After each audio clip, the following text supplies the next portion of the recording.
Being a quorum present, I'd like to call into order the Lower American River Conservancy Advisory Committee meeting, October 12th.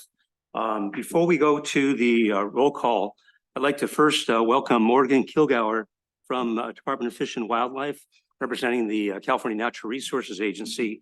We also have a second new member, Stephen Benson, Department of Finance, that fortunately is not able to make the hearing today due to a conflict.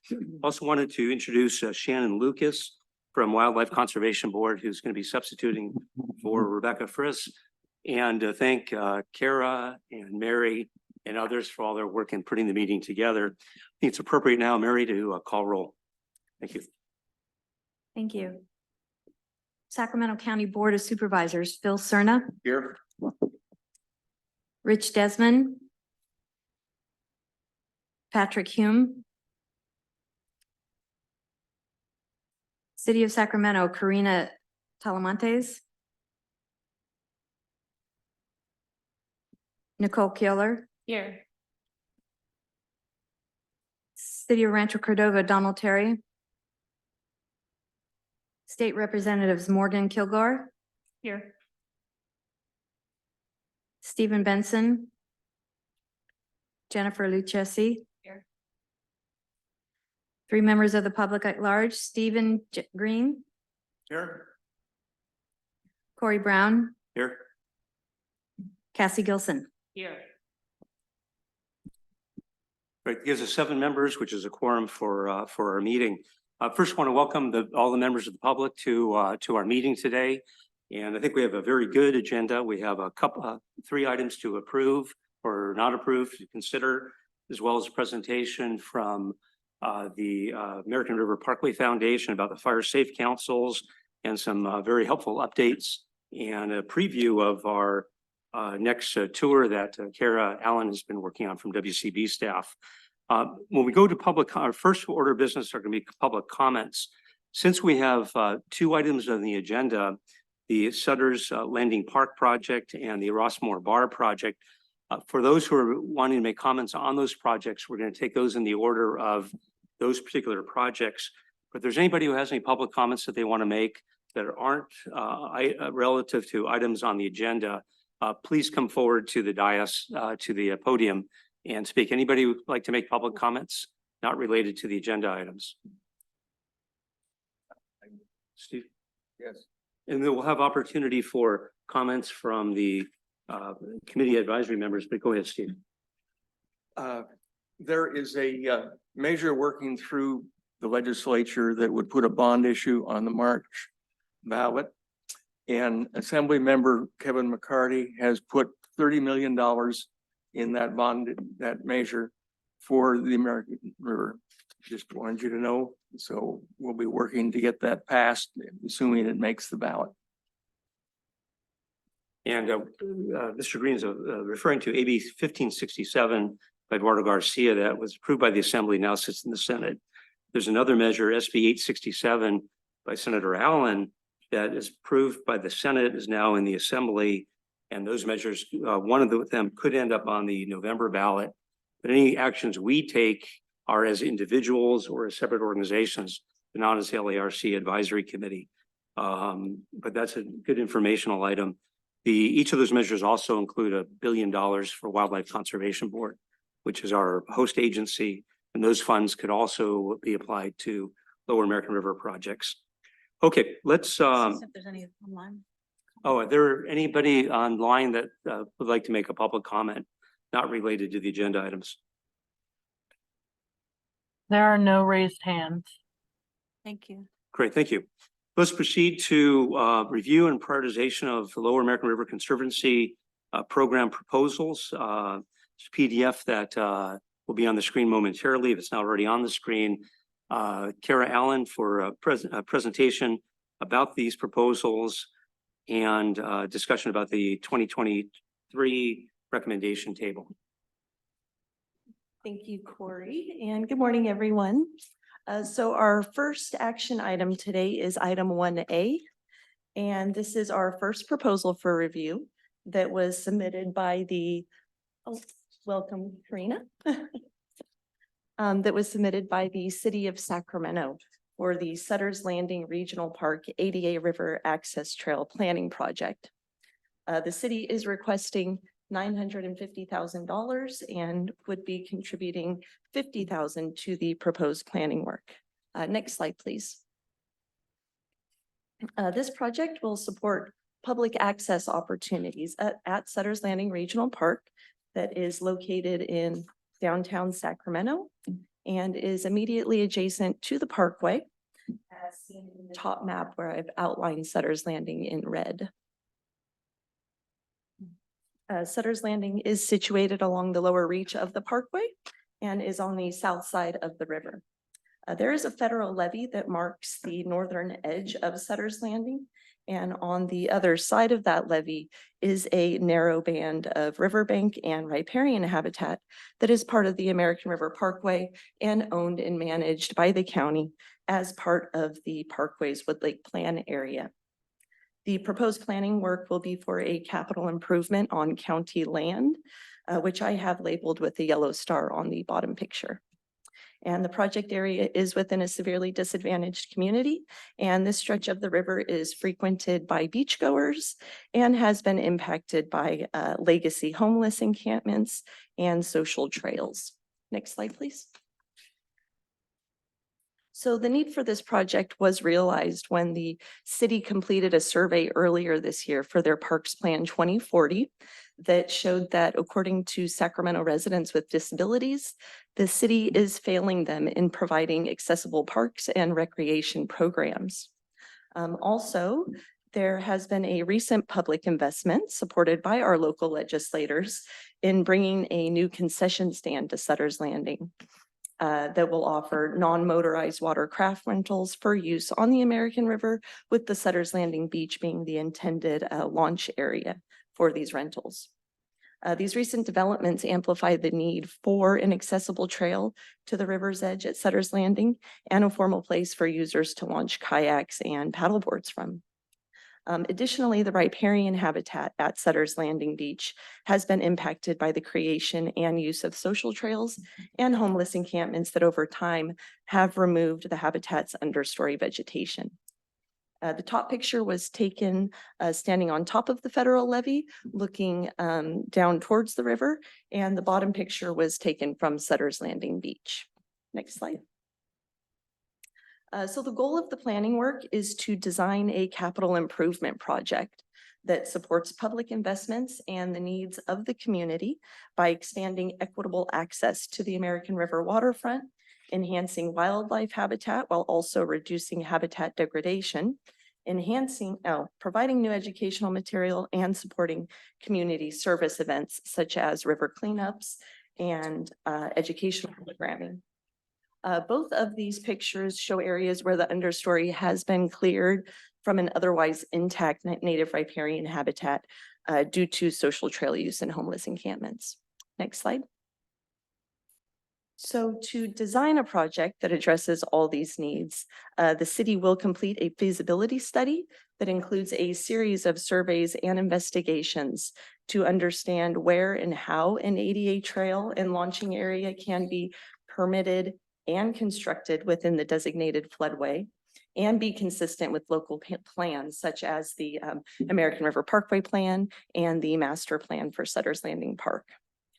Public engagement is a top priority of this project and will include up to 4 public meetings, a dedicated project webpage, an online survey to receive input and feedback from the broader community. And based on the findings of the feasibility study, public input and agency coordination, the city will complete preliminary and final engineering design plans for the preferred project alternative. And the city will also develop content for 2 interpretive panels and prepare a comprehensive habitat restoration plan that describes measures for closing social trails and restoring them with important native understory vegetation.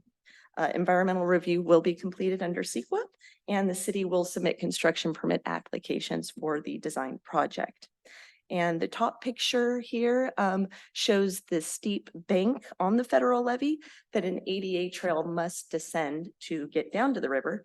And the bottom picture is of a cleared path to the river that has been created by users and could be used as the main approach for the river access trail. Next slide, please. So the outcome of the proposed planning project will be a shovel-ready implementation project that addresses the needs of an inner city community, is feasible, sustainable, and supported by the community and parkway stakeholders. A project that expands access to the river and parkway for all people, supports a new water-related recreation stand in a severely disadvantaged community, improves and protects wildlife habitat, and addresses specific management actions that are identified in the Parkway's Natural Resource Management Plan. And the image on this slide was provided by the city as an example of what the river access trail alignments could look like. This figure does not represent the two alternatives that will be considered by the city, but is rather something to get the conversation started with the community and agencies. Next slide, please. So during our technical review process, the proposal was scored by 2 WCB staff and 2 committee members and received an average score of about 83%. Once constructed, the project can have a very significant benefit to public access, a meaningful benefit to wildlife habitat, and a small benefit to education and possibly water quality. Staff do follow up with applicants on the concerns raised by the reviewers, and 2 concerns related to the types of materials that will be used for this project could not be addressed yet, since they will be evaluated during the planning work and will play into the feasibility of the project. Staff recommend that this project be recommended for full funding as proposed. And in the audience today, we have several staff from the city's Youth Parks and Community Engagement Department, including the Director, Jackie Beecham, Assistant Director, Shannon Brown, Senior Planner, Dana Reapin, and Program Specialist, Der Xiong, to help answer any questions. Thank you. Any committee members have any questions? Supervisor Turner? Thank you. Appreciate the presentation. You mentioned, and it's the first time I've heard this phrase before, legacy homeless encampments, early on in the presentation. Being very familiar with the impacts that unfortunate habitation on the parkway have, how is enforcement going to be enhanced, if at all, to protect investment in a new parkway asset? I didn't hear anything about whether or not there's going to be more focus on making sure that encampments don't get rerouted and actually threaten this investment. So, excuse me, can you speak to that? Yeah, so that's a very valid question and concern. And I'd actually like to ask the city to come up because I think there's other work going on at Sutter's Landing that can bring more of an enforcement presence to Sutter's Landing that might be able to help address those concerns in the future after the project's constructed. Well, Shannon Brown from the city is coming up to the podium. I'd like to welcome and introduce Sacramento City Councilwoman Karina Talamontes, who has joined us in the last few minutes. Karina, welcome. Shannon. To address your question, we are also very concerned about a concession going in without any, law enforcement or protective services along with it. So what we are doing with this grant is we are also in the process of building a substation for our park ranger unit and SAC PD and the county if they would like to be able to use it as a hub where a couple of our staff will be, stationed there, and it will be a place where, they will be writing reports. They will have more of a presence at Sutter's Landing of more hours out of the day. And that's really the intent of having our rangers, there at Sutter's Landing for more of a presence to help with the concession and assist with, just educating the visitors of the American River Parkway. That's very encouraging to hear. I would suggest that when presumably there will be plenty of outreach to the adjoining neighborhood to the south, that be a centerpiece of what's explained. The other concern I have and materials was mentioned is making sure that any especially electrical equipment is very secured and it won't be the subject of vandalism and theft. Because I think we're all well aware that that's also a chronic problem here as it relates to folks that habitate on the parkway. Absolutely. Thank you. Any other questions for committee members? I should note, after we have public comments, then there'll be opportunity for committee members to comment on the proposal, but want to see if there's any other questions by committee members. I just want Kathy? to thank Craig. So am I correctly understanding that this funding will take the project through permitting and entitlement, and then there will be a separate tranche of funding to actually build it out? This is just really the feasibility Yeah. stage. I'm not sure if it would fund the permitting and that part of it, but it's really to study. Would you like to? Yeah, this is just a preparation of the plan. The plan, yeah. Plan. Yeah, so no, this project will complete the environmental review and they will submit the permit construction or the construction permits for the design project. So there are line items in the budget, in the detailed budget the city provided for Army Corps of Engineer, the encroachment permit, Central Valley Water Quality Control Board, CDFW, all those permits that might be needed. Excellent, thank you. Great. No more questions. Let's turn to public comment. 4 people listed as for public comment. First, I think we're going to start with Dana Serpent from the city of Sacramento, who's overseeing the project for the city. Dana? Good morning, Dana Repan, Senior Planner with Youth Parks and Community Enrichment. My only comment is that I wanted to thank you for getting us to this point. Working with Kara has been great. This is my first time actually doing a grant proposal, so it's been a rewarding experience for me. So I appreciate your time in reviewing this proposal. Happy to answer any questions. Thank you. Great. Seeing no questions. I want to thank Dana for her years of work on Sutter's Landing Park, and she's been very helpful on a number of fronts. We also have Chris Smith, who's a Sutter's Landing Park neighbor. Is Chris either here or online? Yeah. Chris, you should be able to unmute yourself. Yes, I have unmuted myself. I can hear you. So, just as a introduction, I grew up in Rancho Cordova along the American River. For the last 23 years, I've lived within a half a mile of Sutter's Landing, watching its development. I've pulled weeds, helped plant the garden, monitored the wildlife, and put out fires at Sutter's Landing. I volunteer with the River City Waterway Alliance, doing cleanups along the river every week. I'm the secretary for the Marshall New Era Neighborhood Association, and I'm a member of Fossil Friends of Sutter's Landing. All that's to say is that I'm deeply concerned about what's happening in our rivers and creeks. My first point is that this proposal kind of took me and everyone I know by surprise. It would have been nice if someone had reached out to the neighborhoods associations to let us know that you were even considering this, so we would be able to get more people to give you some input. So I'm just throwing that out there. But then my biggest concern is, what's the vision for Sutter's Landing? Is it a nature area, which is what I thought it was going to be, or are we going to change it into an active park similar to Discovery Park?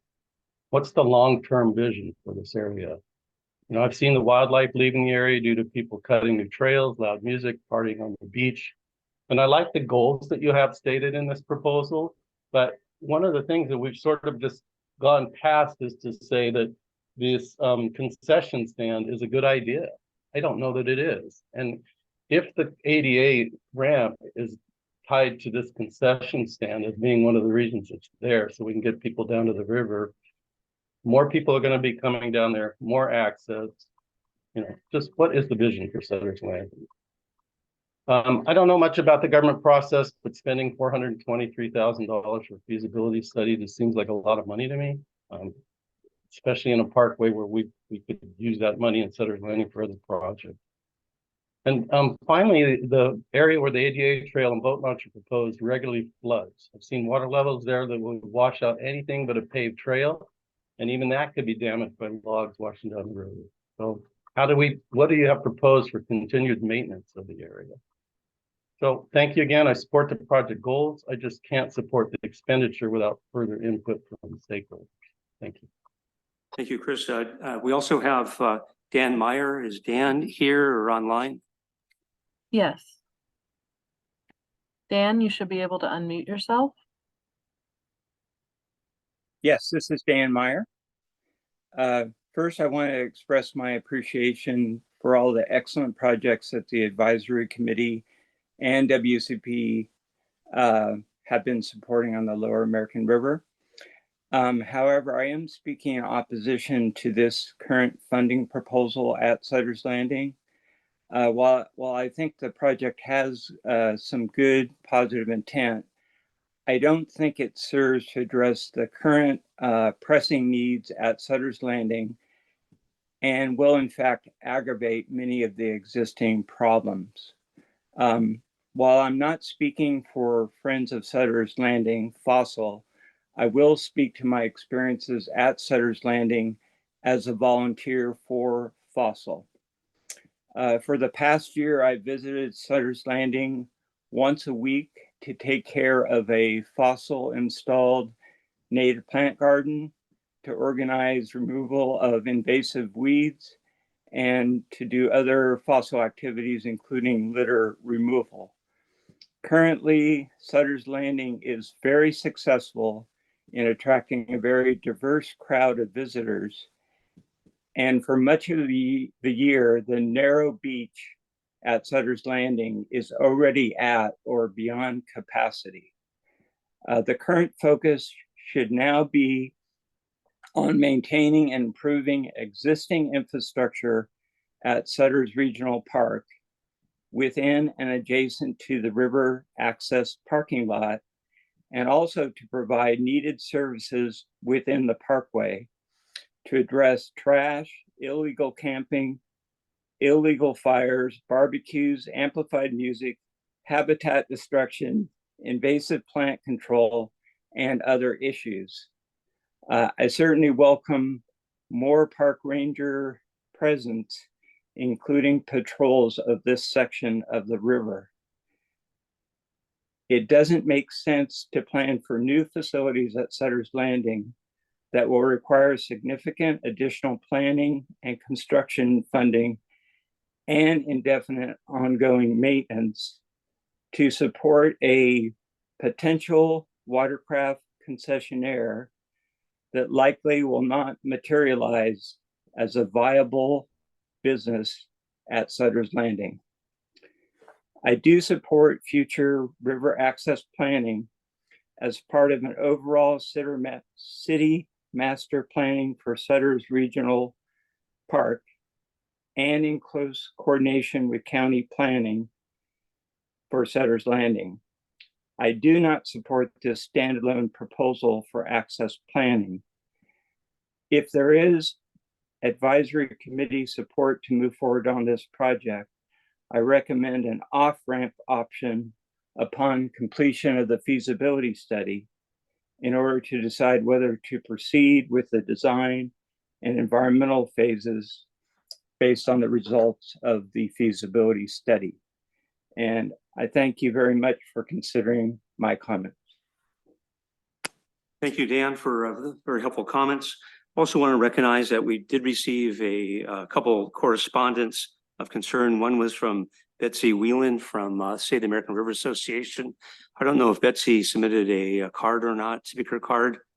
Apparently not. And this morning we received a letter of concern from Nancy and Stuart McKenzie, who live in the Sutter's Landing Park area.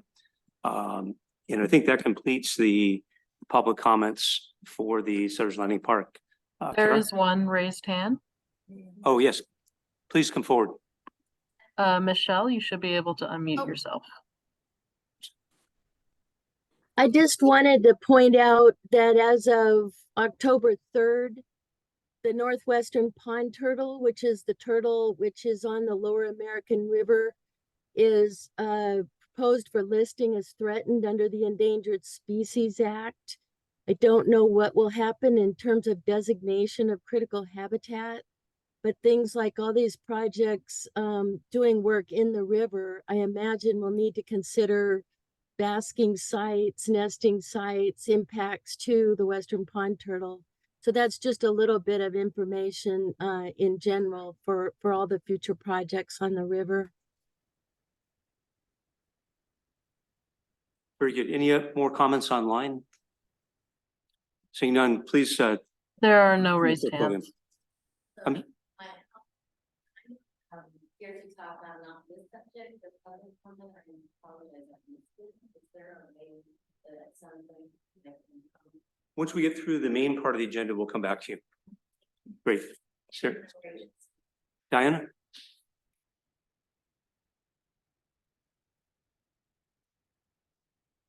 Hi, my name is Diana Pichetto. I usually represent the American River Parkway Foundation, but today I'm actually here as a parent of an individual who has been in a wheelchair for 20 years. And prior to my career here in Sacramento, I worked in Washington, D.C., and I actually helped write the Americans with Disabilities Act. And I was present the day it was signed with Justin Dart and President Bush. The ADA talks about equal access to everybody, to all public lands. And the fact that people might be opposed to a ramp going into a public park on public land is kind of absurd to me. If you've ever been in a wheelchair, and I don't know if any of you have ever been in a wheelchair or had any other mobility issue, you would understand what public access means. If you are blind and you want to go down to the parkway right now, how do you access it? What if do you use your walking stick and you're hitting cobble after cobble? What happens? What if you try to venture down onto the parkway in the cobble in your chair and you tip over? Who's going to come for you? So these are questions I ask. My son is a world champion water skier who was just crowned last month as world champion. He is able. I will tell you, you put something besides pavement or wood, it is almost impossible to traverse around. Do not put hard packed rock or small rock. DG is even difficult, but I just ask you, I think this is wonderful. I think that for a community that has disabled individuals, whether you're in a chair, blind, an amputee, that everyone deserves access to a public space. Thank you. Great, thank you. Any other public comments regarding the Sutter's Landing Park proposal? Okay, any comments from committee members? Seeing none, I would like to add a few comments, and I do support this proposal. For one of the comments that I think Mr. Meyer mentioned, the city is about to embark on a master planning process that will help provide that vision for the city portion of this area. The city property extends to the levee on the river side of the levee, which this project is located, is all part of the American River Parkway and owned by the county. So the master planning process will provide a great opportunity to help update the vision for Sutter's Landing Park that was last envisioned in 2003. Couple of comments for the city, and really appreciate both the city of Sacramento and the city of Rancho Cordova stepping up and coming upon proposals to meet the mutual goals of improving public access with the ADA trails, as well as restoring some of the habitat that's been degraded from social trails. And just a lot of commendations to both. For the city of Sacramento's proposal, want to encourage the city to make sure that you've got good expertise on the habitat aspects of the project. It wasn't apparent that that is part of your consultant team when I read through the application. So making sure that you have folks that have experience and understanding habitat restoration, identifying social trails, as well as can provide advice as the trail is built on how to do so to minimize wildlife impacts and how to mitigate those impacts if they should occur. And again, I think there's a lot of expertise available, but I didn't see it in the application. The community outreach and input, I think, is really important because the concerns we've heard today, there's a very active constituency that's out at Sutter's Landing Park every weekend, cleaning up trash, making sure that there aren't fires and others. And those folks, be very important to engage those folks very early as Friends of Sutter's Landing Park. Dana, I think, knows the folks and appreciate the city's commitment to more consultation before any trail pathways are selected for analysis. And those are the major comments I have. I think this project can advance very seriously both ADA access and Diana's comments. I had a mother-in-law for 25 years, was in a wheelchair. We had a great time in Yosemite and places like that. So this can be a wonderful project. Can also be a wonderful project addressing the loss of habitat, the mid-level habitat in this area by restoring areas where there's social trails. I look forward to seeing the city developing a plan that significantly advances both those goals. So thank you so much for joining us today and for proposing this grant. Any other comments? If not, I'd like to get a motion. Move approval. Approved.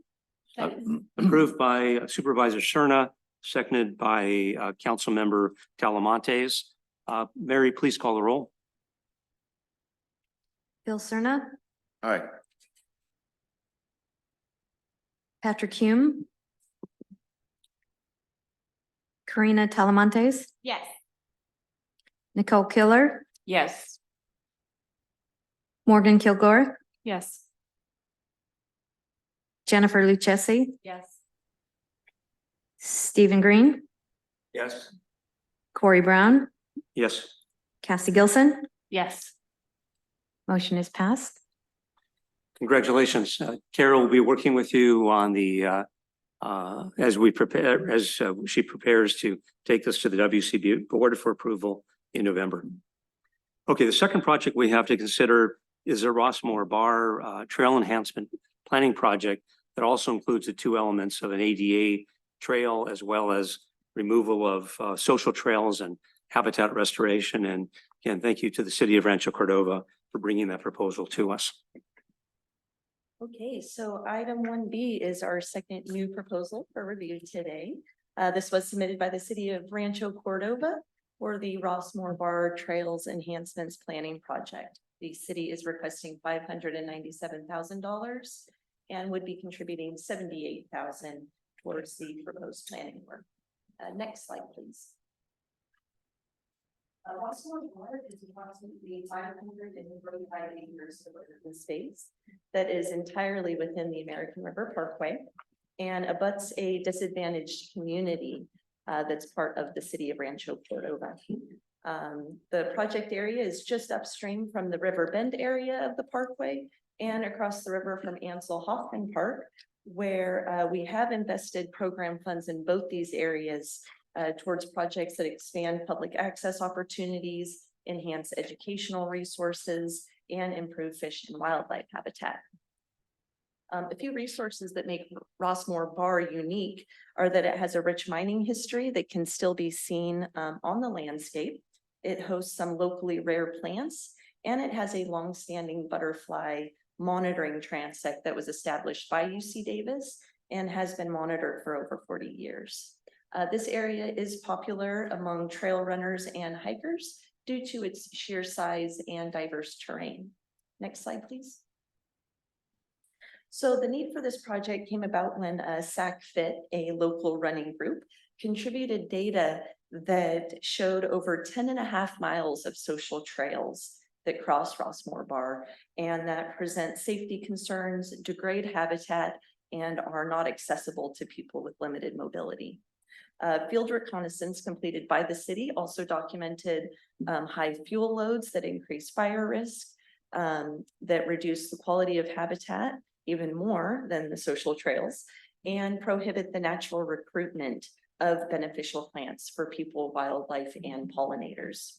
The top picture shows a social trail cutting through a field of yellow star thistle that is very high, that's very flammable and harmful. And the bottom picture is of the trailhead off the main entrance road and shows the lack of shade along the trail and the abundance of flashy fuels that can carry fire very rapidly across the landscape and towards the residential community that abuts Rossmore Bar just on the left side of that bottom picture. Next slide. So the goals of the planning project are to design a formal trail system that is durable, safe, and engaging, and provides an accessible trail to the river's edge. A complementary goal is to develop a habitat restoration plan that is site-specific and identifies measures to reduce fuel loads, control invasive plants, and curtail habitat fragmentation through closing social trails and restoring them with native plants. The top picture is another example of a monoculture of yellow star thistle that severely limits the open space values of Rossmore Bar. And the bottom picture is of a dredger tailing that is a common occurrence throughout Rossmore Bar, and will be the focus of at least one interpretive panel on the history of this area. Next slide. So the project goals will be achieved through standard planning activities, including field surveys, public outreach, and agency consultation to develop concepts and alternatives for a formal trail system, as well as interpretive content and wayfinding signage.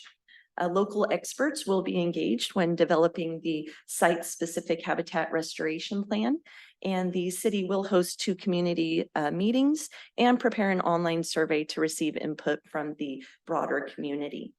65% design plans will be prepared for the preferred alternative and used to complete environmental review and to apply for construction permits.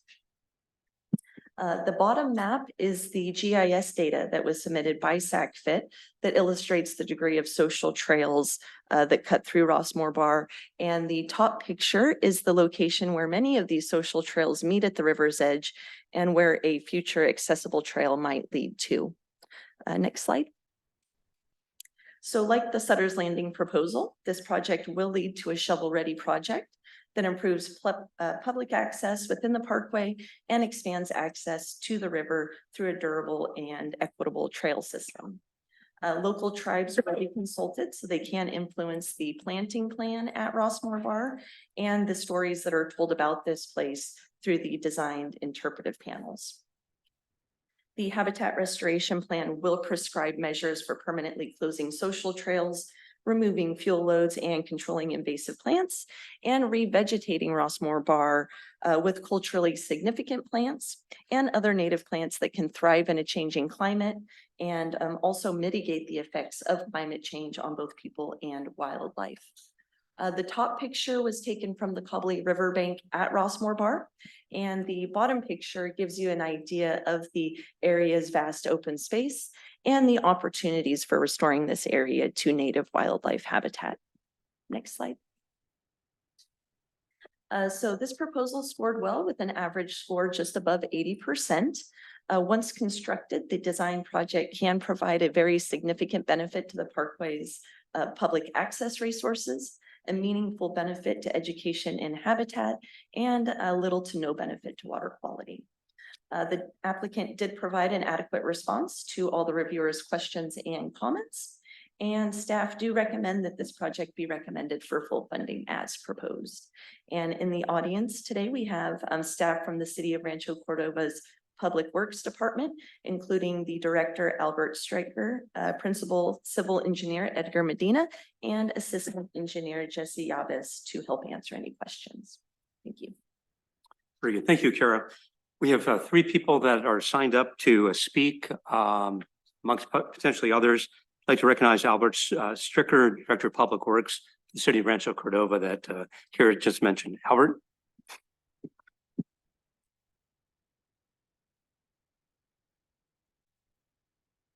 Good morning, Chair Brown and members of the committee. I'm Albert Stryker. I'm the Public Works Director for the City of Rancho Cordova. And I want to thank Kara and all of the wildlife conservation staff for their collaboration along with the community and stakeholders in County of Sacramento for their collaboration in putting together this application.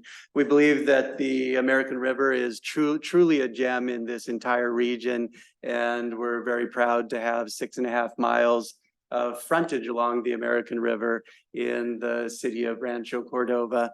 And we're excited about moving forward this project that we believe would highlight the natural beauty of the American River Parkway in this section of Rossmore Bar and provide access for people of all abilities. And I'm available for any questions that we may have. And we also have Jesse Yabez that is here with us, that is the project manager for any detailed questions. Well, Albert's here. Questions, Supervisor Serna? Yeah, thank you for being here. Just curious, as a avid fly angler and someone who's drifted the upper section of that stretch of the river and both taken out and put in with drift boats at Rossmore, was there any consideration given to how access might be enhanced for those that are actually using the water itself for recreational purposes? I'm a kayaker, and I live in Rancho Cordova and have enjoyed this stretch of the Lower American and all the way down from this stretch all the way down to the confluence with the Sacramento River. And I've also used the Rossmore access. And the scope of this work includes a planning study and preliminary design, as well as significant community outreach to identify stakeholders like yourself that enjoy different aspects of the American River. So this access is certainly highlighted and will be a part of the evaluation, how we can improve this for all users and all abilities and all interests. I would hope that ongoing outreach does include local fly fishing clubs and the like. Thank you. Thank you. Any other questions for Albert? Seeing none, I'd like to invite up Ken Press from SACFID, also a member of the Rotary Club Rancho Cordova. Looks like Ross Johnson may also be, will come up next from the Rotary Club of Rancho Cordova. Hi there, everyone. Thanks for having me. My name is Ken Press, President-elect of Rancho Cordova Rotary Club, President of SACFID, Race Director of Parkway Half Marathon and Tour de Parkway. Clearly, I am on the Parkway a lot. I do want to mention that my stake in this is purely for the love of the Parkway. These organizations that I belong to are run all nonprofit. I receive no financial benefit from it other than the satisfaction of seeing great projects like this come along. And I just want to show my support for this and to let you know that of the 20,000 some people who are part of the Parkway Half Marathon, SACFIT, and Tour de Parkway, these are frequent users. They love the idea of enhancing some of the trails. A lot of them said, I've never even seen that part of the Parkway. So the fact that we're going to have something enhanced for more safety, more access, it's a great idea. Thanks. Very good. Thank you, Ken. Ross?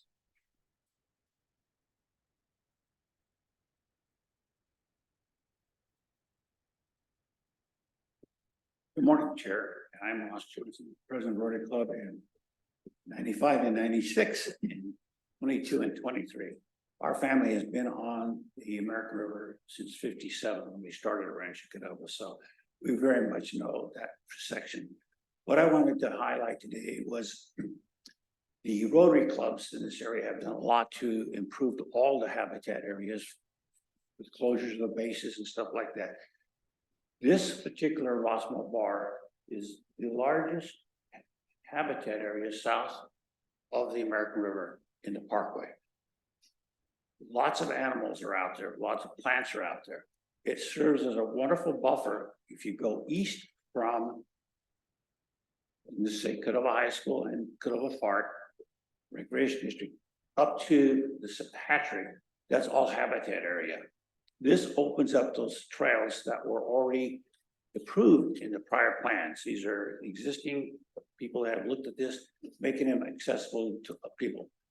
I have run out there a lot, walked out there a lot, been at the Fair Oaks Bridge and put in the boats there. So we know that whole area. I think with everything going along on the American Parkway from east to west, this is compatible to saving wildlife resources. I can assure you, if you're looking at some of those large deer and buck and you bother them, they will go into those gravel climbings and you won't go after them. So there's a lot of stuff out there which really, these trails will say you can use it, but also provides it. If you get a chance to relook at the map, you'll see all the trails we're looking at help offload the paved trails for the people need to use too. I highly support this. We have been involved at the river bend The education center was a joint effort with Rotary, and there's other places I could talk about, but I really think this is a step forward in making the goal of the parkway both active recreation and passive recreation while saving the habitat out there is just wonderful. So I ask you to support this project. Ross, thank you very much. Are there any other members of the audience or any questions for Ross?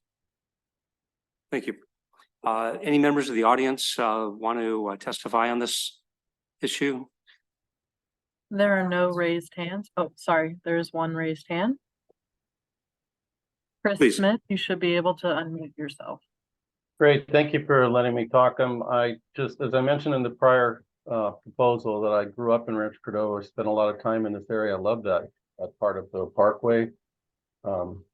I support the proposal as it is. I really like it.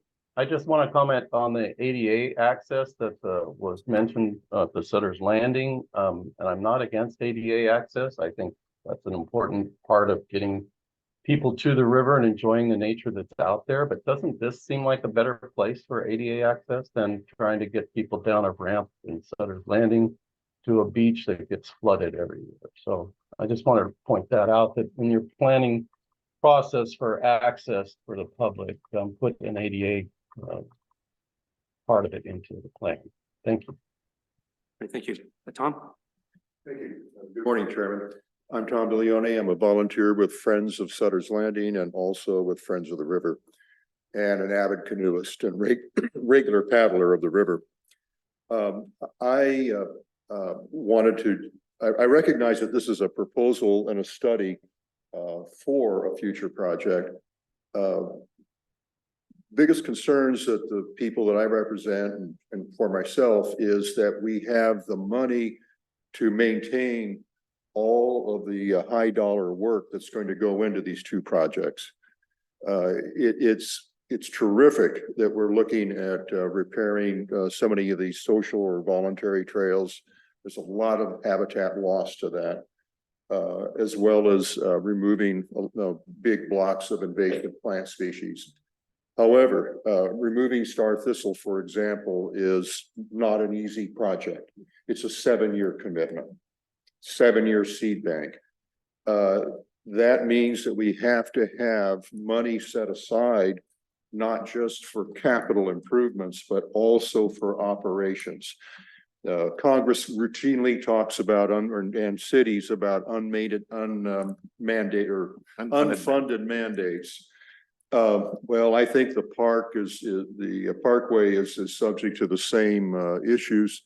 We need to have the operations money set aside, not just for a year or two, and when it comes to restoration projects, but for multiple years to follow up. How am I doing on time here? Please continue. The real issue is operating money for increased rangers, for training of maintenance people, so that they can tell the difference between something as simple as a gum plant versus star thistle. I watched for years people hired, the Conservation Corps hired to maintain the city restoration site at Sutter's Landing. The only plant they didn't mow or weed whip was the deer grass. Why? Because it was big and stood up. All of the other plants that had somehow managed to survive after the irrigation system was destroyed by fire were routinely mowed. They didn't know the difference between a native blackberry versus an invasive one. They didn't recognize the difference between the sedges that were planted out there.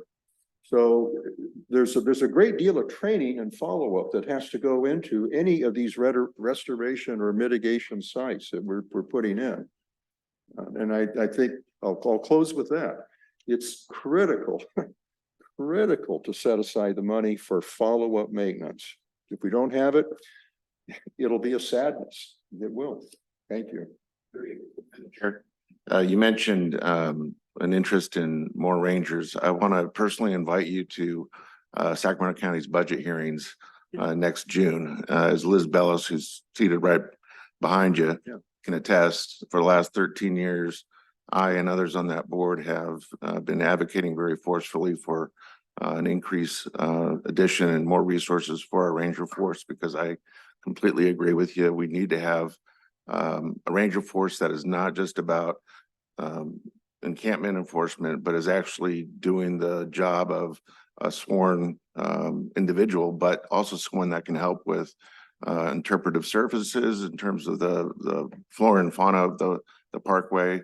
And I mean that sincerely. Please consider coming and providing valuable testimony like you just did to help my colleagues understand the real value of that ranger force, not just from a law enforcement perspective, but conservation perspective. Thank you. Yes, we will totally support that. And I recognize the challenges they're faced with. It's a very competitive market for law enforcement and for rangering. And I mean, I don't know the current numbers right now, but we're about 35 authorized 32. for 40, and we have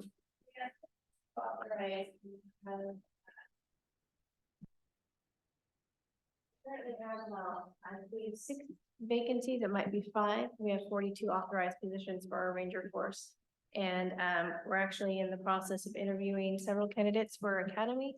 And I hope in the near future to be able to stand before all of you guys and say, I have no vacancies. It might probably be for like a day or two before, someone retires or something, but it'll be coming in the near future. But after the Great Recession, we had 12 rangers for the entire parkway. So. Well, thanks Supervisor Cerna for his years of fighting for more funding for the parkway, which has been very, very important. And also thank Tom for putting together a very good list of native plants at Sutter's Landing Park and lots of other work, taking people on tours of the Lower American and others. Also want to recognize that Supervisor Patrick Hune is online and has been joining us for the preponderance of today's meeting. Welcome, Supervisor Hune. Let's now turn to, well, first, any other comments for anybody online or anybody else in the audience? There are no raised hands. Very good. Thank you. Let's go to any additional committee comments. Anybody else in the committee have comments? Oh, sorry to Supervisor monopolize the comments here, but I just want to respond to the caller that seemed to suggest that it somehow we're forced into a mutually exclusive consideration of ADA access along one part of the parkway versus another. At least for this member, we should be looking at ADA access enhancement along the full stretch of the parkway. So I just want to make that clear that at least that's not my interest. Very good. Just wanted to add that I visited Rossmoor Bar after reviewing the application and the project, the two elements of the project, the ADA trail and remediating the social trails are both important aspects of this project. I saw more deer on that visit to Rossmoor Bar than any place else I've been on the parkway. And so again, I want to thank the city for bringing this project forward. And at this point, asking for a motion from committee members. So moved. Council member Talamontes, do I have a second? Second. Supervisor Cerna. Mary, please call the roll. Supervisor Sterner, Aye. Supervisor Hume, Aye. Karina Talamontes, Aye. Nicole Killer, Aye. Morgan Kilgore, Yes. Jennifer Lucchesi, Yes. Stephen Green, Aye. Corey Brown, Aye. Cassie Gilson. Aye. Motion is passed. Very good. Congratulations. And Kara will be in touch as she prepares for the Wildlife Conservation Board presentation in November. And congratulations again. I should also add that these two projects implement a portion of the natural resources management plan that Liz Bellis and the county have worked so hard to prepare and adopt, and thank the supervisors for your support for that plan. Addressing the social trail issues was a major component of those plans. And these two are the first two projects that we've had before us to help implement those, as well as the improving the access for folks that current trails don't work for. So thank you very much. I want to recognize Kara to talk about the American River Natural History Association request. Kara? You're good, but I'm just saying generally, I've been feeling like. Okay, so our final action item today is item number 2, and this is a funding augmentation request from the American River Natural History Association for $35,000 that will allow them to successfully complete their current planning grant that was recommended for funding by the committee in 2019 and approved for funding by the Board of WCB in early 2020. The purpose of this planning grant is to finalize the master plan for the FAO Nature Center and develop design plans and complete environmental review for the phase 1 improvements, which includes the construction of a new aviary and outdoor classroom that are pictured here and were designed as part of the planning grant. Next slide. So the newly designed aviary and outdoor classroom will be replacing these existing facilities that are in dire need of upgrades for safety, usability, and to meet federal standards for animal husbandry. Next slide. So the association is requesting additional funds to complete CEQA review and submit the construction permit applications because the cost for this work has gone up since 2019 when this proposal was submitted to WCB. And if recommended for funding, WCB will also be extending the grant term to the end of 2024 to allow ample time to complete CEQA and prepare and submit the permit applications. Staff recommend that the full augmentation request amount be recommended for funding and with a time extension to the end of 2024. And with us in the audience and or maybe online are the former ARNA board president and the current project coordinator, Joey Johnson, and Rachel Grieve, who is the new executive director at the American River Natural History Association. Thank you. Kara, did Mr. Johnson or Ms. Grieve, did they want to make a presentation? Oh,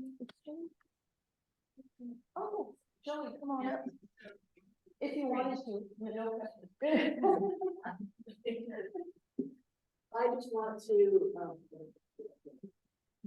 good morning. I'm Joy Johnson, a former board president with ARNA and currently a co-project manager, which is a very new role for me. But I just want to let you know how important this project is.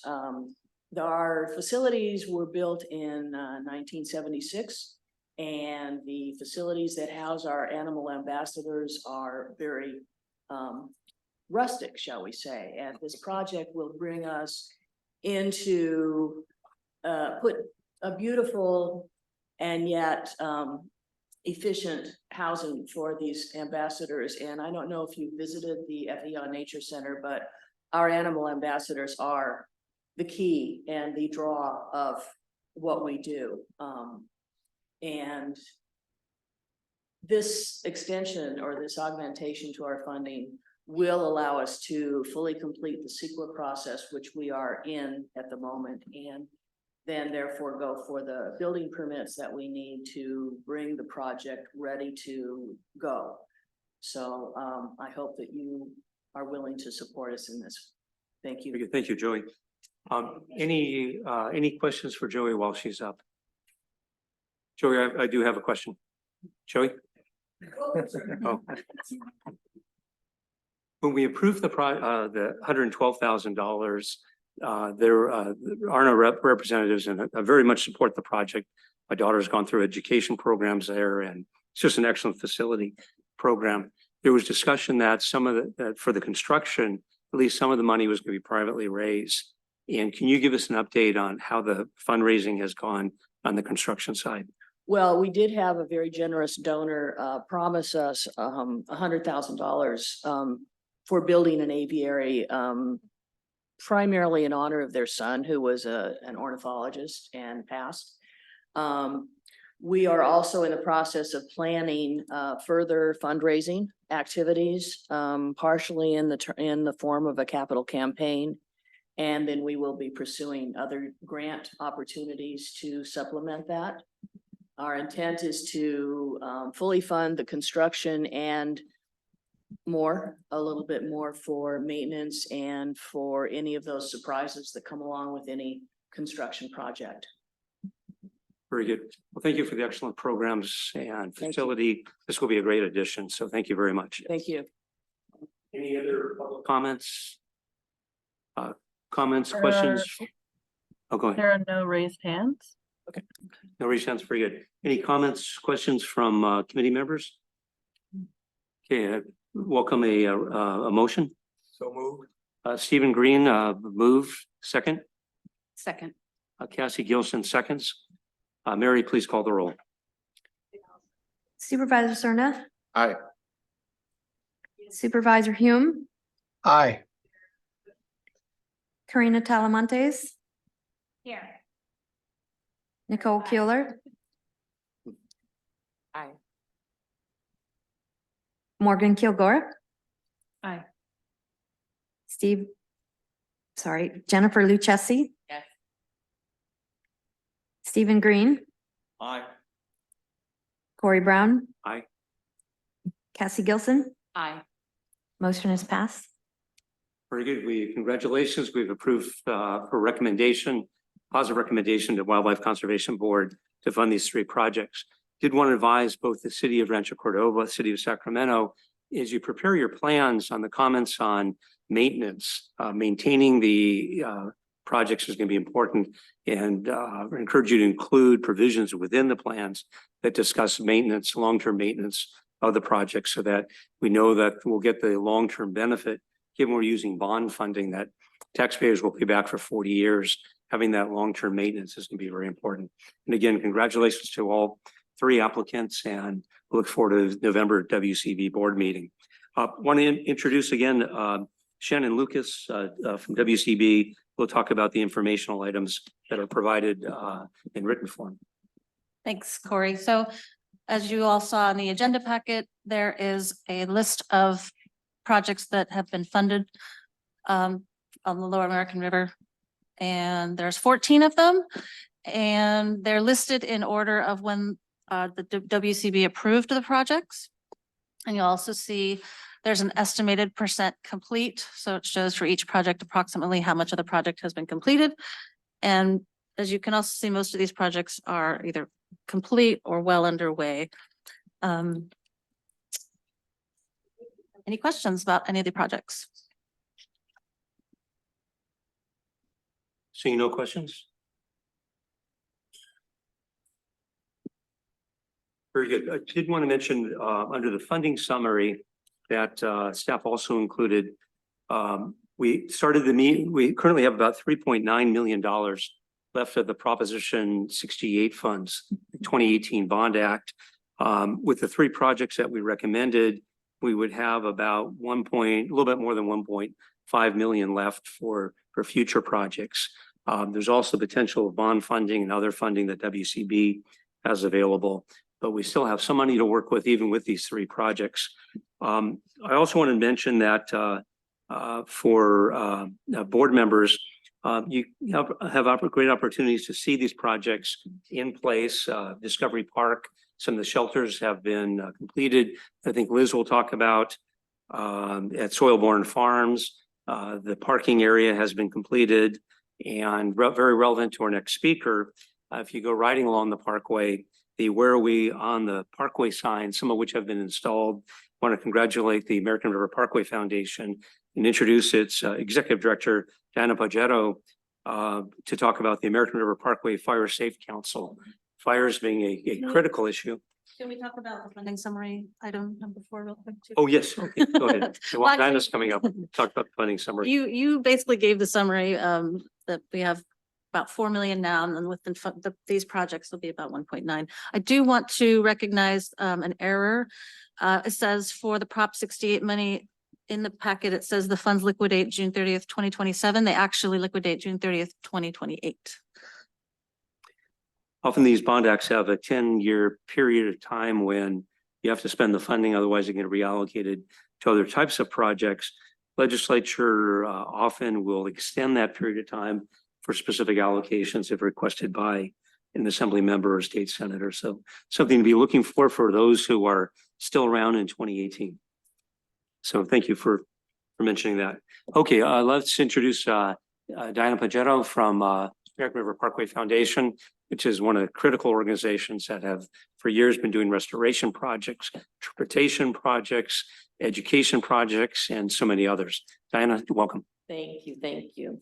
So thank you for having me here representing the American River Parkway Foundation. And what we're going to talk about today is the creation of the American River Parkway Fire Safe Council. So just for a little bit of introduction, I'm the executive director of the Parkway Foundation. We have been in existence since 1983. We actually have a building on the Parkway at the entrance to William Pond, which is at mile 13. The foundation built that building, and we have an evergreen lease with the county. So if they ever kick us out, we get a little bit of money back. So hopefully that won't be the case. So I have been with the foundation since 2008, so for 15 years, and we've kind of grown as an organization, and I've seen a lot of changes to the Parkway over those 15 years. Next slide, please. So our vision is the American River Parkway to be one of the nation's premier urban parks. And our mission is to lead and inspire the community to conserve and nurture the American River Parkway as a unique, accessible resource for everyone to enjoy. Next slide, please. Some of our programs that you know is for, of course, of our cleanups. We just had our major Great American River cleanup, where we had 1,300 individuals out on the Parkway removing trash. We are contracted with the county to remove the invasive plants along the riparian corridor with Sacramento County. As Ross mentioned, the Riverbend Outdoor Education Site, that was an old Campfire Girls site in Riverbend. Between District Rotary and the Parkway Foundation, we have put about $700,000 into that site. And currently Sacramento County Office of Education runs programs out of that site in which we fund them. So about $100,000 to Title I schools to come out between the grades of 4 and 7 to learn about the Parkway and learn next generation science standards. We do all of the maintenance on the equestrian trails. So we have volunteers that go out and trim those trails. We also are rebuilding tables up and down the Parkway. And for those of you that don't know, there are 198 wood tables in Discovery Park, but we have a map that the county uses. And so we work together with Sacramento County Regional Parks and we look at these Google Maps. We also raise all the funds for the Pups in the Park program for if you want poop bags out on the Parkway. All of those poop bag stations are thanks to the foundation raising those funds. And our newest program is the Fire Safe Council. Next slide, please. So what is a California Fire Safe Council? They were created in 1993. And they are done through the state of California, and they're to be California's leader in community wildfire risk reduction and resiliency. Next slide. So we, as an organization, were really concerned with the number of fires that were occurring along the Parkway. And there have always been fires on the Parkway. This isn't new, but in 2019, 20, and 21, the increase of fires was drastic. And over those 3 years, 18% of the Parkway burned, and 99% of those fires were human caused, whether they were homeless, coals being overturned, what. It was a big concern when you have 4,800 acres and 18% of it is gone. And we're talking large cottonwoods, oaks, just the entire habitat was destroyed. So we said, what can we do as an organization? What are those next steps we can take? So we started talking with the state on creating a Fire Safe Council. So the Parkway Foundation created an American River Parkway Fire Safe Council through the Parkway Foundation's 501c3. So we didn't have to create a new organization. Next slide, please. And at that time, we held our first meeting, which was August of 2021. And we had over 20 representatives from 15 different agencies. The members oh, I got to see if this is in here or not. The members of the Fire Safe Council range from Sac City Fire, Sac Metro Fire, CAL FIRE, all the utilities, SMUD, PG&E, WAPA, Sac Sewer, all the water agencies, because they all have wells on the parkway, as well as Sac State, all of the stakeholders on the parkway, FEA, Soil-Borne Farms, and of course, Sacramento County Regional Parks. So it is a cross-representation of everybody that has an interest on the parkway. Next slide, please. So the mission of the Fire Safe Council, and this was agreed upon, is to reduce fire risk and preserve the natural and infrastructure resources within the American River Parkway and contribute to reduce fire risk for homes and businesses along the parkway. The Sacramento County Regional Parks in 2005 hired Carol Rice to create a fire plan, and we took those priorities from her plan to develop the Fire Safe Council into greater, in an enlarged, not just within certain areas, but what was the greatest risk. So as we discussed with the Fire Safe Council, we had a map of the entire parkway and everyone put their assets on that map. Where were those assets and where were those most critical assets that if there was a fire, what would cause the most harm to the greater Sacramento region? And so next slide, please.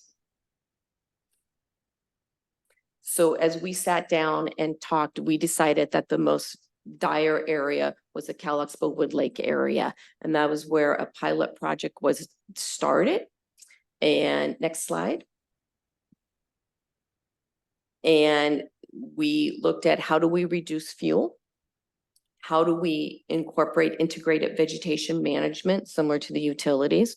How do we improve trails, fire roads, and fire breaks? How do we improve access for fire trucks to get to the parkway? Because there are certain areas, especially between Cal Expo and Wood Lake, that is very difficult to access. And when the majority of the fires were there, and we viewed maps, signage, and safety. And part of that is we wanted to ensure that the fire departments knew where certain landmarks were on the parkway. You know, for the rangers to say, okay, Gilligan's Island, they know where that is, but the fire departments might not. So we wanted to ensure that all the maps that the fire departments use are also the same as the rangers, and everyone knows what the sling words are for the different locations of on the parkway. Next slide, please. So in 2022, we coordinated our first fuel reduction project, and we did it with Sacramento County Regional Parks and Team Rubicon, if you guys know who Team Rubicon is, but they are a great international relief organization and they are phenomenal sawyers and they go across the world to address disasters, and most of them are retired and veterans. So we worked within the Discovery Park area to clear this whole corner, which was a blind spot, and it was from a fire in 2019, and the trees, everything was still there. And once we started removing some of the trees, you could actually see sunflowers start coming back up. It was great. And the blind spot was not there. So if you were on a bike, you could actually see the direction you were going.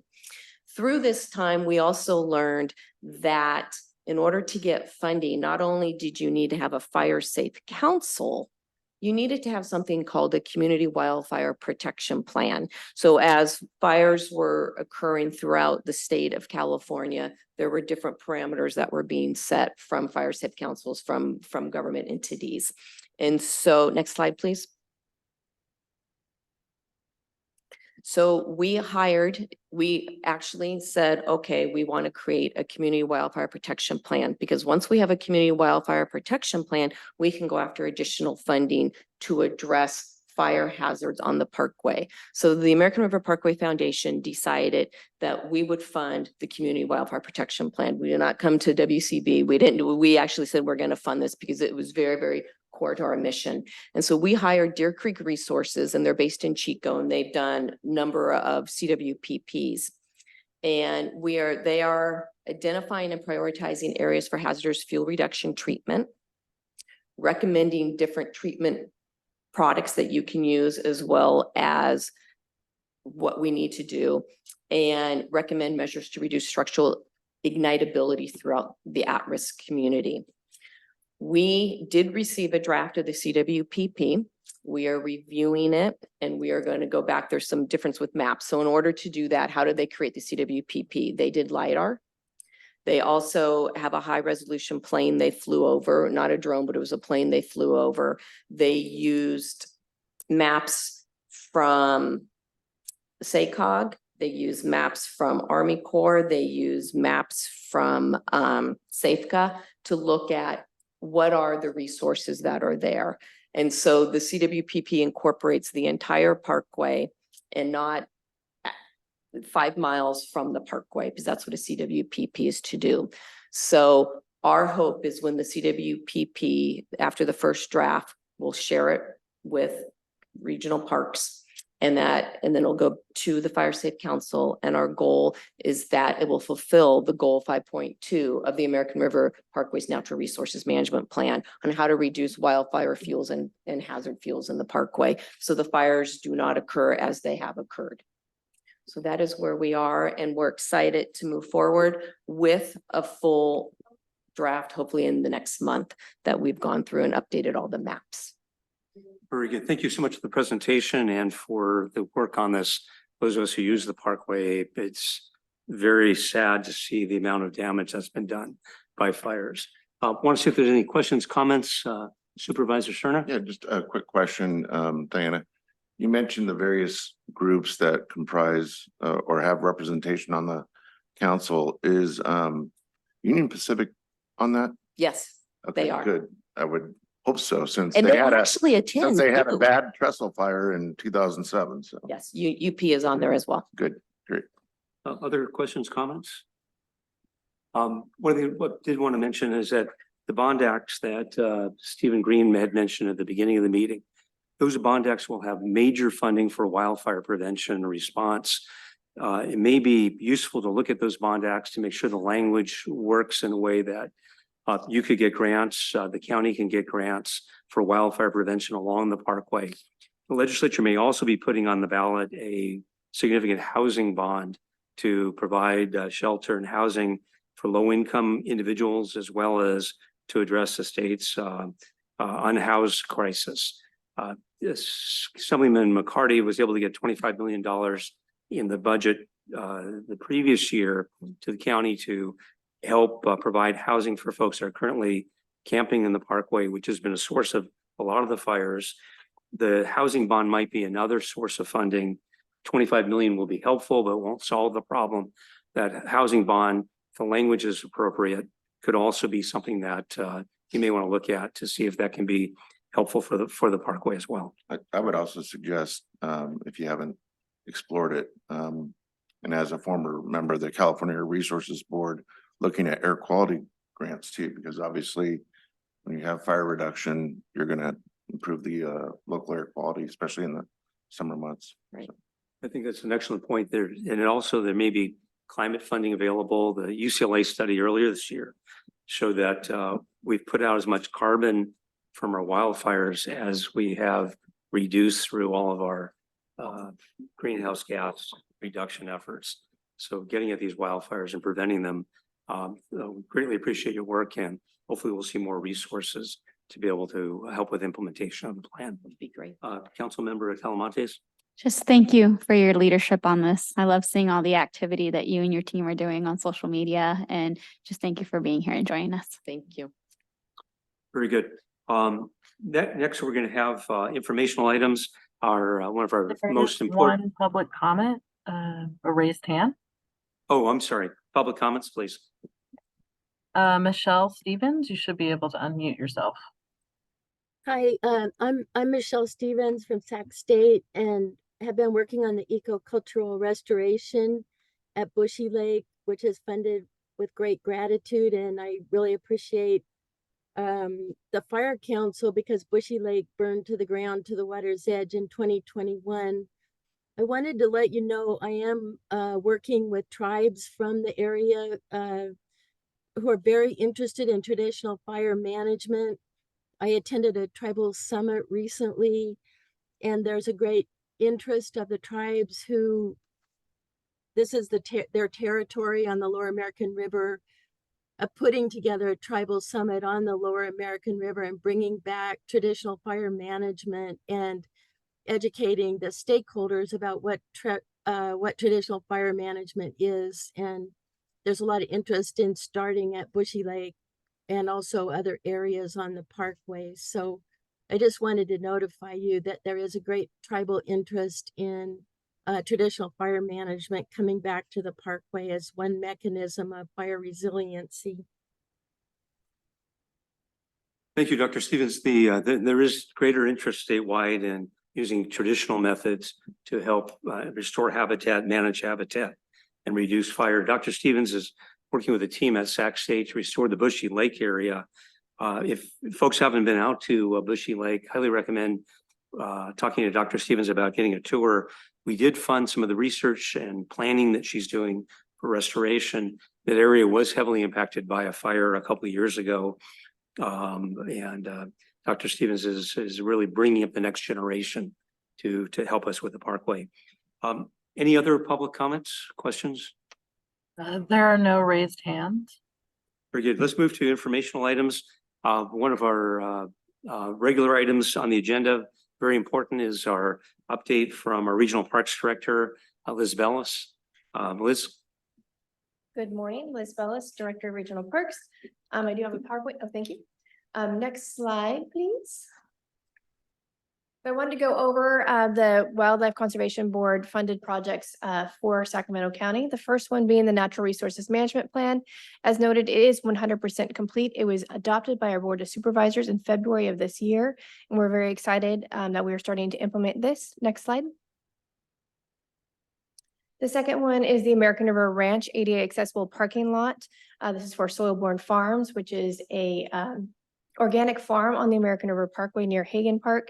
That project is also 100% complete and has been well used. It is a great resource for people that would like to park and be able to get to their farm events, as well as for the school bus tours. They aren't going to get stuck in a gravel parking lot. Next slide.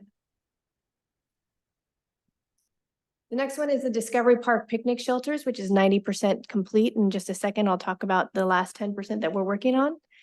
And next slide. Final right now is the Cal Expo Wood Lake Crossing and Restoration Project. We are 15% complete on that. We are starting our design and engineering phase. This is to plan the connection that we need to have for the off-paved trail portion, that connection between the Cal Expo and the Wood Lake areas that was washed out in 2017. And so we would like to restore that. And we'll also be doing about, I believe, 5 to 8 acres of restoration in that area as well. Next slide, please. So the last 10% for our Discovery Park project are interpretive signs. And this is a listing of the signs that we'll be putting together. Actually, we have them. We just need to install them. Next slide. This is the first one that talks about the rerouting of the American River and some of the history. Next slide. This is specific to Bannon Slough and all of the nature that you can find in the Bannon Slough. It's a very beautiful area. We're working very hard to clear this of a lot of trash and debris and have made great strides this year. Next slide. And this is about the yellow-billed magpie, which if you went to Sac State, Stingers Up, you saw a lot of them there, but they're also quite a bit at Discovery Park. Next slide. So this is about the Pisuni people and the village that was near the confluence of the river. Next slide. This is about restoration. A lot of restoration work has been going on the parkway. We'll be seeing a lot over the next few years as Army Corps of Engineers has been doing a lot of levee work, and following that levee work will be a lot of restoration. And then I wanted to note on these slides, you will see a QR code, and that is so that people can utilize their smartphones to go to a landing page that we're hosting to have all of this information translated in multiple languages so that everyone can learn from these interpretive signs. Next slide. So our Cal Expo Wood Lake Crossing, I just wanted to kind of provide a visual for you guys. The green line there to the upper right is the paved trail. And then the yellow line is where the old culvert crossing used to be. So somewhere along in that area is where we will be able to plan for our crossing so that we reconnect the Cal Expo and Wood Lake areas for our off-paved trail. Next slide. Fire reduction, very important. Next slide, please. In addition to the funding support that our Board of Supervisors has provided to us for additional ranger support, they've also provided us with a lot of additional funding for fire fuel reduction, including maintenance staff, very needed equipment, and very specific dedicated funding for grazing. We have been doing grazing throughout the year. We used to only be able to do it in the springtime where we would cobble together the funding that we needed. Now with this dedicated funding, we're able to do it year round. If you're out in the Cal Expo area, Sunrise area, you will see that we have some additional grazing happening right now. This is of course the use of sheep and or goats to reduce the fire fuel load. Next slide. We put together a lot of fire breaks. That's mowing, disking, string trimming, or herbicide. These are to create approximately 30 feet wide fire breaks within or between our natural areas to stop potential fire spread. And they've been very successful this year. Knock on wood, so far has been a much better year than in years past. Next slide. Encampment abatement. We have been doing a lot of abatement of encampments from areas with high fire risk and a history of fires. Through September of this year, we have abated 1,252 camps and removed 1,470 tons of trash and debris off the American River Parkway. Next slide.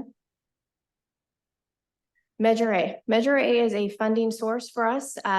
It helps us to fund both the operations and maintenance of the trail as well as capital improvement projects. Next slide. This year, we have completed a few projects. The first one be near mile marker 2, Del Paso area, where we have repaved the trail. If you haven't been out there, it's absolutely beautiful. Next slide. This next one is the Sunrise area that we just recently completed about a mile there. Next slide. And this is our next project that will be starting next week. And that is near the fish hatchery. So about mile marker 21 through 22 by Hazel Avenue. Next slide, please. And next slide. So we have been focusing on river safety for about 5 years now with a very specific Life Looks Good on You campaign. This year we changed up a little bit, and hopefully you were able to see some of our advertisements on the back of buses throughout the city so that we could really spread the message out further and reach our target audience. The idea is that we're trying to encourage people to utilize PDFs on the river and save people from drowning. Next slide. This next item that I wanted to bring up is that the Sacramento County has a racial equity summit that is coming up. Next slide. This will be taking place next week, Wednesday, October 18th and Thursday, October 19th. And it will be hosted at Sacramento State University Union. And there's a QR code there if you'd like to register. The reason why I bring this up, next slide, is that our Regional Parks Department will be launching our equity survey that we're trying to reach to the public. And the reasons why we want to launch this survey are very simple. Next slide. We want to know who is using our parkway. Next slide. We want to know why people are using our parkways and our regional park system. Next slide. And we also want to reach the audience of the folks that are not using our park system to find why not? What can we do to improve? What needs to be done? What kind of access is needed for people to be able to use our park system? Next slide. So almost 2 decades ago, we completed an American River Parkway financial needs study. And I wanted to point that out that in that study, it identified that the financial impact to our region from the American River Parkway alone was over $364 million. I'm sure it's much, much higher now. That's just a piece of some updated information from the National Recreation Parks Association of the economic impact of parks in California. And that's $23 billion in just economic benefit to the region. Obviously, our Discovery Park is host to several events throughout the year. We have a few concerts. Some of you may have heard of one that took place last weekend. We have one coming up this weekend. We also have Soul Bloom. We have a beer festival that is also a fundraising event for a Rotary Club that's been going on for 25 years. We have multiple fundraising runs for community groups on the Parkway Trail. Mr. Press alluded to those earlier. And then we also have other small events that take place. But I just wanted to point out to the committee that there is a vast economic benefit to our regional park system, as well as the mental, physical, and spiritual health benefits that we have for our community from this great resource. Next slide. Ask if you have any questions of me, I'm happy to answer. Committee members, any questions? Just a comment, I'm really proud of our regional parks director and convinced that we have the best one in the state of California, and she's a great leader of our system, and all her staff work very, very hard to accomplish that short list of achievements. So I really want to express my sincerest appreciation. Thank you. I would like to second that. It was a long time that folks envisioned having a natural resources management plan. You got it done with the supervisor's support, and it's great to see these projects moving forward. So thank you for the update and all you and your staff are doing. Thank you. My staff are amazing. Seeing no more questions, thank you. We look forward to your update at the next meeting. Before we go to committee member updates, I think we had one more public comment. Do you want to approach the podium? Great, thank you. And state your name for the record. Hello, my name is Brenda Gustin, and I'm a native of Sacramento, and so I've enjoyed this city my entire life. And the American River is really important to me. I thank you all for the conservation work that you're doing in so many ways throughout Sacramento. I'm a member of several organizations. I've just recently, the last couple of years, got very interested in a project that is along the south area of the American River. You may know it as the Cassis property. And what I'm really standing for is the preservation of the Central Valley Flood Protection Board's American River designated floodway, which is this portion of the property along the American River across from William B. Pond. You're probably all very aware of this. It has it's land to 140 species, 23% of which are species of concern. It has a walnut grove of almost 300 trees and cultural land of the Miwok, the Nisenan, and the Maidu tribes that we're very concerned about, and if this property were to be developed. And so we wanted to have you take a look at this. I learned recently about this meeting. It's also the land of the Pony Express and Immigrant Trail. And as you may know, in the American River Parkway Plan, there's a large picture of it of the Arden Park area, and it includes this property right on that property there. It identifies it. It is part of where the aquatic mammals, this is all quoted from the American River Parkway Plan, the beaver, the mink, the river otter, it's the open water habitats there, including the Chinook salmon. So this is an area of the braided river that is natural. And if this project were to be built in the floodway, concern is that it's going to really affect the health and safety, not only of the adjacent residents, which will then be lower than this possible build, but also the habitat that lives there. And I don't see the time on here. I know I have 3 minutes and I don't see a timer. Am I complete? I'm looking at your face.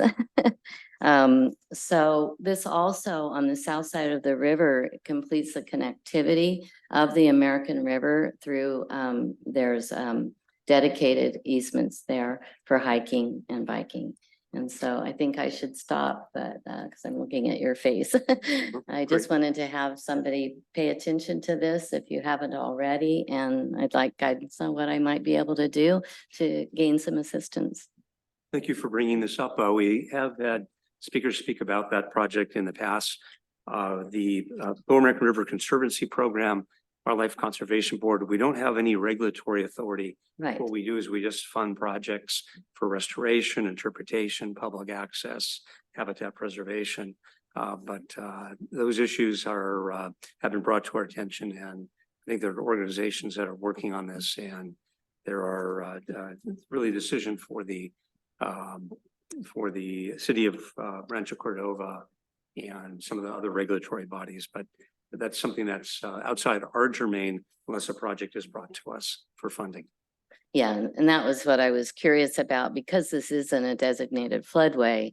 It can be protected, and floodways serve as a natural habitat and for the protection of the citizens. So I'm not as well versed in all of this as you are, but as a resident, it just doesn't make sense to me. So seeking guidance. Well, thank you so much for joining us and bringing this even further to our attention.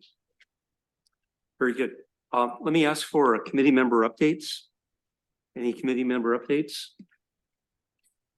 Seeing none, we have a Parkway 2 in-person Parkway tour coming up.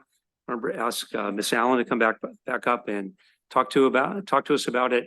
Just wanted to recommend to all committee members, these Parkway tours are wonderful ways of learning more about the Parkway, spending a wonderful day outdoors. And thank you for putting this one together. Yeah, so we have been working hard to plan our 4th Parkway tour with several of our Parkway partners and stakeholders. This tour is scheduled for November 30th. You all should have it on your calendars as a save the date.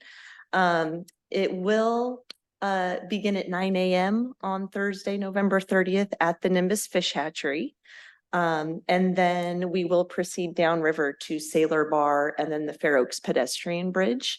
And we have several guest speakers that will be sharing information with us about public investments at these sites, as well as their observations along the river and within the parkway. All the tour participants will be responsible for your own transportation. Parking fees will be waived by the county. And let's see, we are still figuring out our lunch arrangements, but we do plan on wrapping up our time at the hatchery by using their outdoor picnic tables for lunch before we move on to the next site. So more to come on that. And finally, there will be an online registration form part of the final agenda that we released for the tour. And so I do ask that the committee members and folks from the public that plan on attending, that they complete that form, just so that we have a head count of the number of people that will be joining us before the actual tour date. So if there's any questions, I'd be happy to take them, or if you have any ideas for maybe a 5th Parkway tour. Any questions, any comments? Seeing none, thank you for all your work on this. Looking forward to the November 30th tour.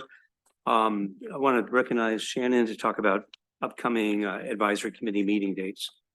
Thank you. So the next year's advisory committee meeting dates have been set for April 18th and October 10th. However, wanted to hear from committee members whether you wanted to have that meeting in the morning like this one, or if you would prefer the afternoon. Morning. The folks prefer morning? Morning. Yes. Anybody prefer the afternoon? Nope. Looks like you have consensus. All for right. morning. Thank you. So that's 3 dates, April 18th, October 10th of next year, and then November 30th of this year for the Parkway tour. Any other announcements, other items of interest? Any recommendations for future agenda items that committee members would like to see? Any additional information that you'd like to get for have staff or others present? Kara? creative juices going. I think next slide, we have a list of, I have a running list of future presentations that I would like to add to our agendas. And so here's a list of those that I've been working with some of our stakeholders on. And with Morgan Kilgore here with the with Region 2 of CDFW, we have been asked to ask the department to give a presentation on the special status species that are within the parkway and what their priorities are for protecting, restoring, and enhancing their habitat. So that's something I'm going to work with Morgan on a little later to hopefully get that added to one of our meetings next year. Very good. Any questions for Kara? Having gone through all the agenda items, I want to congratulate the three organizations and cities that are recommended for grant approval. I want to thank everybody for attending both in person and online. I wish to thank the WCB staff, Kara, Shannon, Mary, Alexis, Colin, and any other WC staff members that helped put the agenda together and the meeting organized, and for all those who made presentations. And with that, I want to request a motion to adjourn. So moved. Moved and Second. seconded. Any opposition to adjourning? We are adjourned. You've got your 18 minutes back, and we'll see everybody November 30th.